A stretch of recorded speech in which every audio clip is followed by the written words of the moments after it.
ये आखरी हो हमर यार मनमा तू के तेरे बात कर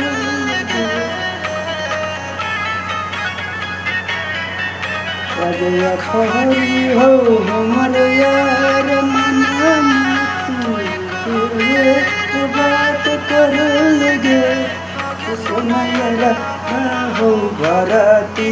पटनमा में आके मुलाकात कर ले आगे सोनैया बाबू भरती पटनमा में आके मुलाकात कर ले चल जइबू ये दुनिया विदाई अपन हाथ कर लगे सोनैया बाबू भरती पटनमा में आके मुलाकात कर ले याद सोनैया बाबू भरती पटनमा में आके मुलाकात कर ले।